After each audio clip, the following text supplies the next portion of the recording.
10 o'clock atau 10 p.m. Jadi bukan in atau on 10 p.m. Jadi waktu yang tepat itu, waktu yang detail, gunakan juga preposisi at. Nah, sama juga seperti tempat tadi, in ini untuk waktu yang lebih luas, yang tidak apa ya, yang lebih panjang waktunya, bukan sesuatu waktu yang singkat, bukan waktu yang tepat. Jadi for longer periods, for example, month, year, or centuries.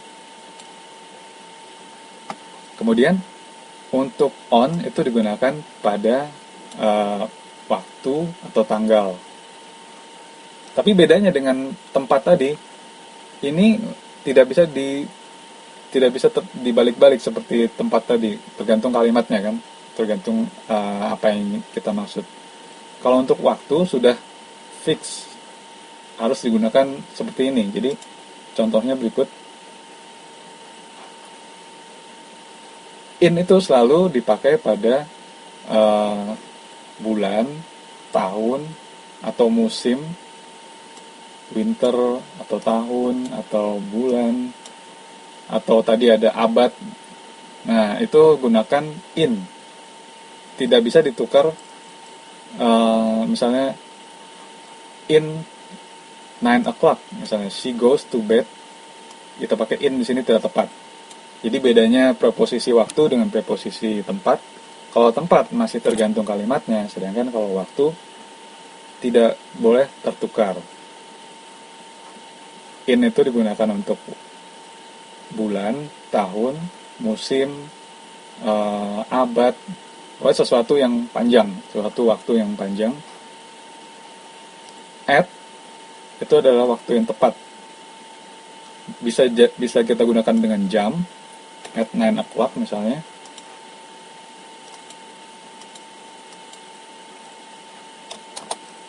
Ini menggunakan jam, atau sesuatu yang kita gunakan, kita deskripsikan waktunya, misalnya pada malam hari at night, at Idul Fitri. Jadi sesuatu yang tepat waktunya dengan detail kita gunakan at. Kemudian on itu adalah untuk menyatakan hari dan tanggal. On September 11, 2001. On the Christmas Day. Jadi ada day, ada date, itu menggunakan on.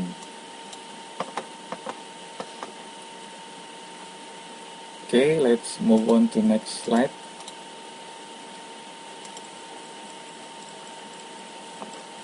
Nah, ini tadi penjelasan yang ada dalam modul. Kita tadi sudah bahas mengenai simple present tense yang menggunakan to be.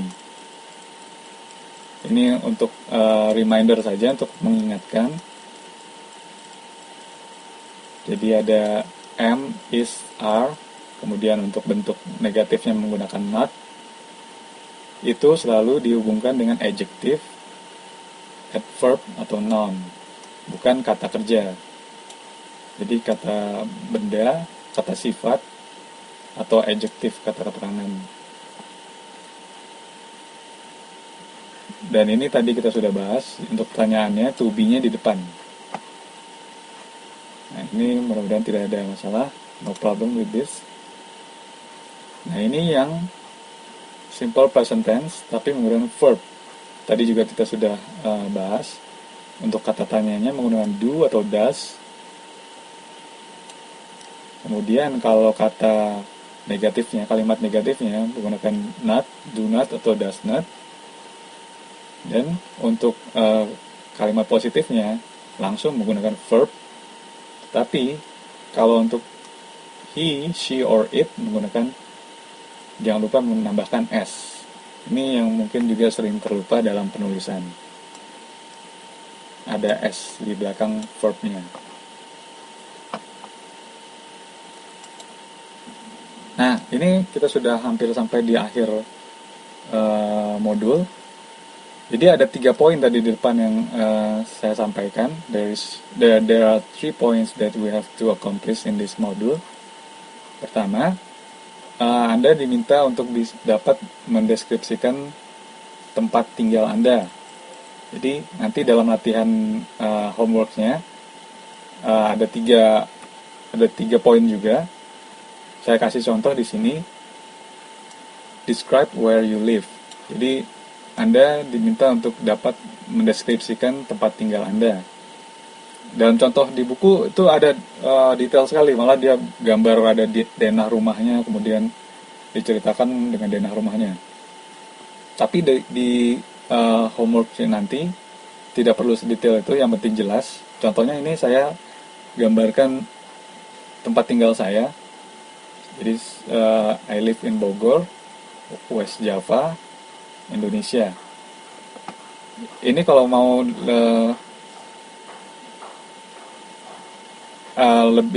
kalau lebih detail menggunakan tadi in atau at, kita bisa katakan di sini, I live in Indonesia at Bogor, West Java. Jadi pertama in-nya dulu disebutkan, in Indonesia, kemudian baru at Bogor.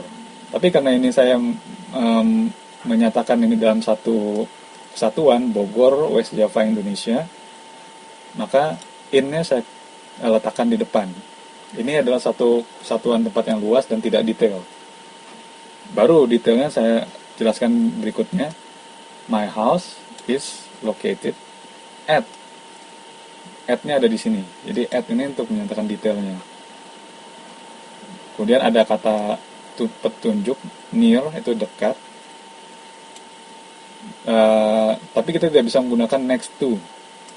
Next to itu dekat, tapi lebih spesifik kalau bendanya bersebelahan. Kalau menggunakan kita mendeskripsikan area atau daerah, kita gunakan near, dekat. Kemudian ya di depan, karena ini di satu permukaan, on the front side, kita gunakan preposisi on. Juga berikutnya, ini adalah satu kesatuan, on the left, on the right, di sebelah kiri atau sebelah kanan. Jadi bukan in the left atau at the left, tapi on the left atau on the right, untuk menunjukkan di sebelah kiri atau sebelah kanan dari suatu objek. Kemudian poin berikutnya penting adalah, ya ini kembali di sini saya mendeskripsikan tempat yang lebih detail. Bedroom terletak di belakang, di bagian belakang, jadi at the back.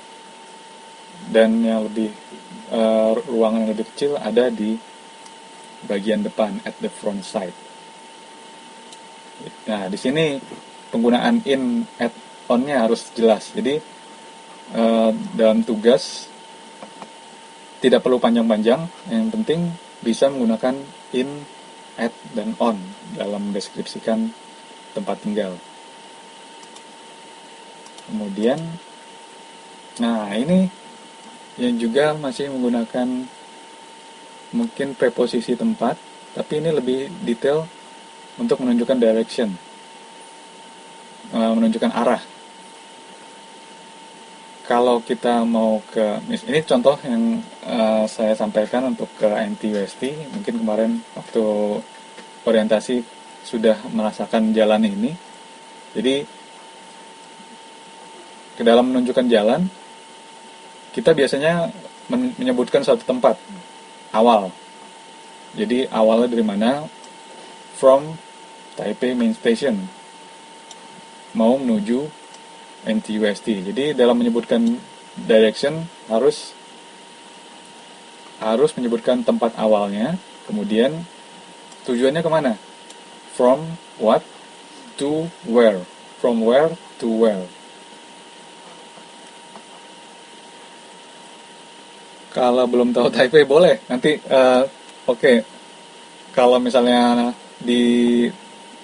saya lupa di tugasnya nanti apa. Nanti kita lihat tugasnya, perintahnya apa ya. Kemarin saya minta tolong untuk menyebutkan arah ke KDI, tapi kalau nggak salah saya ganti. Coba nanti kita lihat di belakang. Jadi Bedanya dengan yang tadi, deskripsi tempat tinggal, ada on the left. Kalau di sini ada turn left, belok kiri, dan belok kanan, turn right. Jadi bukan on the left atau on the right, bukan terletak di kiri atau terletak di kanan, tapi kita menunjukkan belok kiri atau belok kanan. Jadi di sini ada kata-kata penting yaitu turn left, straight forward biasanya untuk jalan lurus. Kemudian biasanya kalau kita menunjukkan tempat, jalan lurus sampai ketemu apa? Until you find something. Intersection itu persimpangan. Jadi